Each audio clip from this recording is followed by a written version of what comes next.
What's good, you guys? Eric with OzoneTCG here. Today we have replays of Mathmech versus a Tearlament Danger mixed with some Shaddoll cards. Just want to feature these two decks first and foremost. And of course, as always, this is Post-POTE of the Elements. This set comes out in approximately a week and a half. Let's go ahead and take a look at how these decks are going to be playing Post-POTE of the Element. So we have the Tear player going first. Activates Shiren and Mills, Hovness. Already main decking Crime. I don't think main deck Crime is too good, but they are going for the standard Kit Kalos turn 1 play. That is the #1 card you want to go into. Add Murley, and these are, of course, the TCG names, the official translations I'm trying to use, rather than go from here. I'm not sure why you go double Kit Kalos turn 1, but Mill 8 is pretty good in this deck. Also featured is Beast King of the Swamp. So this works a little differently from King of the Swamp. King of the Swamp replaces a monster that's used for fusion summon material specifically that is specifically named on the card. So say like Fallen of Albaz, Blue Eyes White Dragon, Dark Magician. If it just says, say, I don't know, Tearlament monster plus an Aqua type monster, that's going to be a different story. You can use Beast King of the Swamp for, say, Kit Kalos, but you cannot use King of the Swamp for Kit Kalos. That's going to be a big difference. Even though you can't discard Beast King of the Swamp to search a polymerization, it's going to hardly matter when you're trying to mill it as often as possible. And the Dangers help accomplish that. I don't necessarily agree with playing Dangers in this deck, especially with the Punk cards, but it is just good enough to play because the Tier cards are just incredibly powerful on their own. So of course, this is going into the Punk combo, Foxy Tune, into Chaos Ruler. Chaos Ruler is going to mill some cards, and you actually do get the effects, of course, off the Chaos Ruler because they are not a cost in this case, of course. So you can either add Shiren or Murley, and then Soliek will also trigger getting you another monster as well. Again, not sure why main deck Crime is here. I think Metanoia is just a better card to play, even just as the one of, but Dragostapelia turn 1. Not bad on its own. That's even before just the rest of the cards when you played here. Kind of hard for Mathmech to go second versus this deck. Mathmech just has a very poor matchup overall against Tier variants. It's really hard to play. They also probably could have extended a little bit further, just with sequencing their plays a little bit differently. But Mathmech draws Ash Blossom for turn. And honestly, this board will probably be enough. They know everything in hand. Only thing that would be an issue is if Hovness mills a Shaddoll, either Falco or Beast. I believe Lucas is playing one of those. And then summoning Winda. Winda does hurt Mathmech quite a lot. But we'll see what they hit and kind of go from there. And then Hovness, of course, is met by Ash Blossom, which you didn't know that the Mathmech player had Ash Blossom. That's going to be a really big, impactful hand trap in this case. So, #1 thing, Dragostapelia. Honestly, just didn't matter here, because even if they negate, say, I don't know, Circular Search, which he did in this case, just has everything to extend. This is actually an OTK right here. Just being able to summon Alambertian without the normal summon is going to be huge. So Alambertian comes down here, it's going to search either Superfactorial. I would have gone Diameter, but you search Superfactorial if you used your normal summon and don't really need the extender. Otherwise, you can just go for the Link 2 plays. I mean, there's not a whole lot else to really worry about here. Again, you have the one interruption to worry about, which is already used. And from here, honestly, I don't think he used a normal summon. I think he just went circular. Theoretically, you can go for Update Jammer Transcode or Update Jammer Access Code. And of course, Splash Mage just being the incredibly cracked card that it is. Yeah, and so we have a bunch of attributes in the graveyard, bunch of cards in the graveyard already. Heat Soul coming in right here. What did he draw? It looks like he drew Addition. Yep, there's the normal summon Diameter. This goes for Update Jammer, I feel like.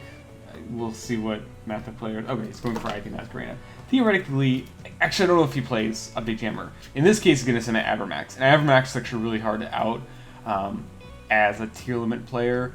You have to play something like Underworld Goddess of the Closed World, or like Borolo Dragon. I'm not sure which one they play in this case, but it's just really hard to play. Really, really hard to play versus all of these. So, okay, and then Foxy Tune. Hovness. Hovness is going to summon probably another Kit Kalos. I don't think he has Reno Heart in play, so he can't use Kaleido Heart. Yeah, so he's going to do that. And now at this point he can get... Okay, he does have Reno Heart. Interesting, alright. He had that in the graveyard. I would have maybe Sukin said a little bit differently. Probably would have added Hovness just to trigger, or rather just to activate its effect. When he goes for Super Factorial, because we know that's there, but Super Factorial really doesn't do anything versus this deck because, again, most of your cards are going to be triggering off of being sent to the graveyard by card effects. Especially some of the other variants, it's going to be really, really hard to do. Access code? Okay.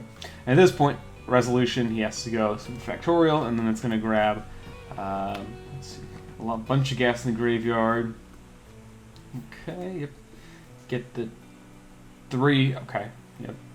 So then if he hits like Shiren, it's gonna be a different story. It's really hard to out that. It's really hard to out the Abramax without being able to destroy it with Access Code Talker. There it is. Shiren goes to the graveyard. Does trigger it, of course. I don't think Lucas plays an out to Abramax here. I'm not sure though. Oh, you know what? I think he plays Borreload. Borreload's one of the only outs, which I just don't think it's as good as Goddess, because Goddess actually plays her own Abramax because they can still shuffle your Borreload in the deck because Abramax doesn't target. Because Abramax doesn't target, Goddess is unaffected by it. Goddess is only affected by cards that target it. It's the most random interaction I think is going to be in this format, but it's there. It exists. So, okay, it's just a normal summon. Okay. Borreload Dragon. Alrighty. Effect, so he just scoops from there. So, in this case, Borreload was the out here. Feels like 2017 all over again, especially with the amount of power creep here. So it's game 1 with the Tier Danger player, Lucas, and then game 2, we'll go ahead and see kind of what happens. Mathmech going first with, say, I don't know, 3 hand traps, plus Super Factorial, plus Heat Soul. It's really hard to deal with.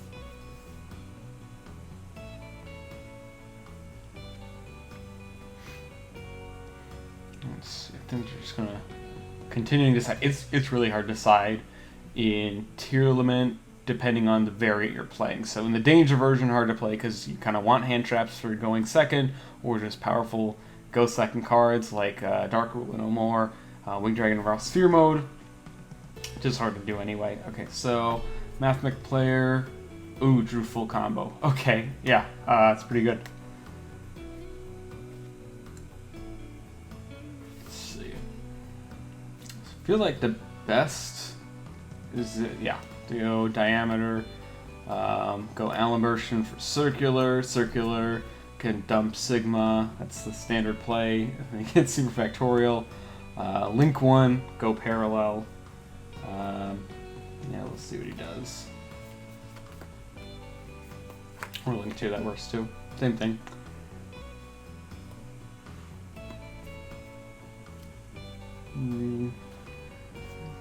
Those two, because you can't go for Dweller, which actually does make a difference here, because you're locked into Cybers, but that's a-okay.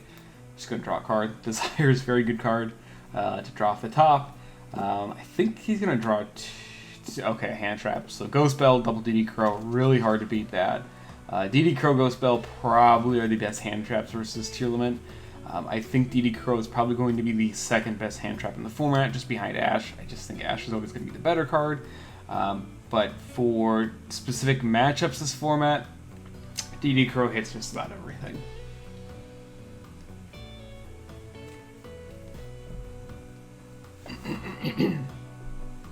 Let's see, so he's gonna go, yeah, I'll go Zayamin.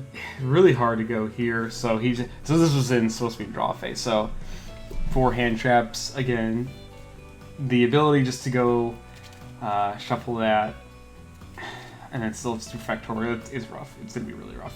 He does have Reboot. I just don't think it matters here, especially versus those 4 hand traps. Now, he doesn't know that there are 4 hand traps in this scenario, but I would assume my opponent has at least 1 hand trap in their hands because they have a hand size of 4, and 3 or 4 monsters on the board, plus the back row.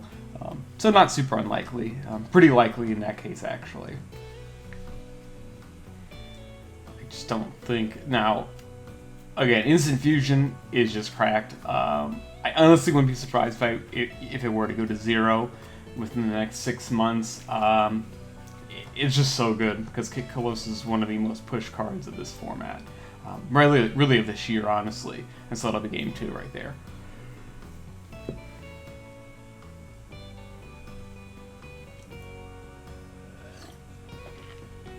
Game 3, the tier player is going first. I feel like you just go Nessie here. No, okay, so he's going to go for Shiren first.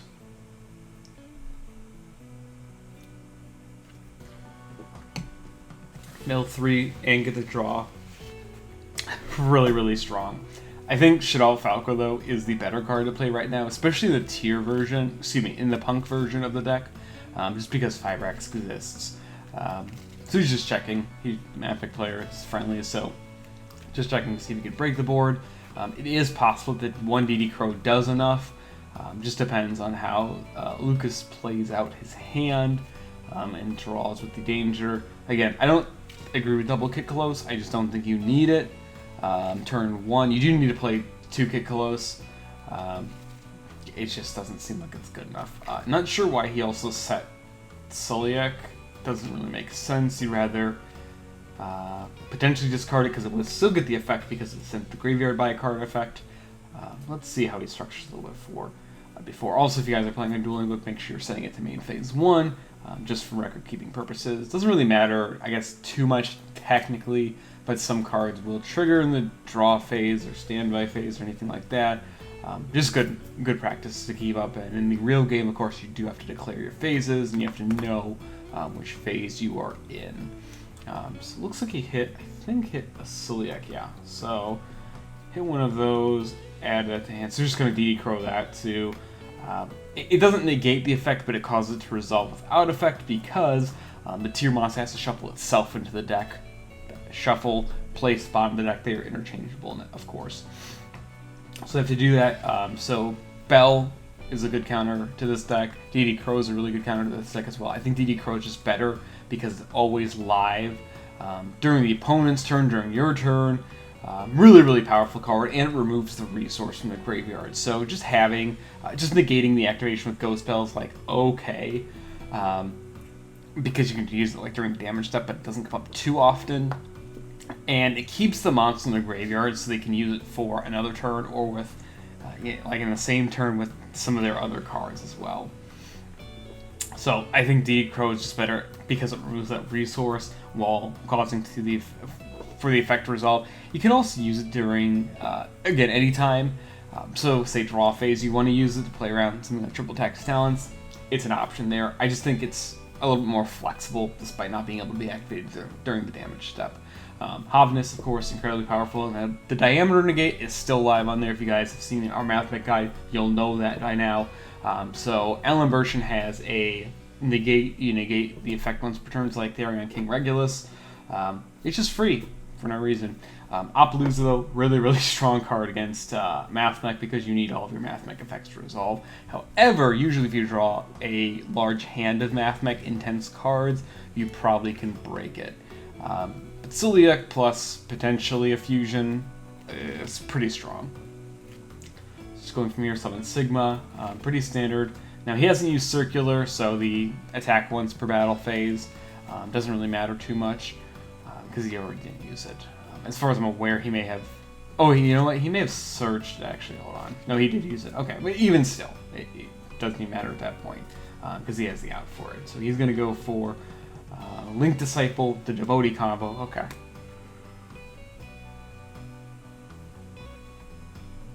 Graveyard.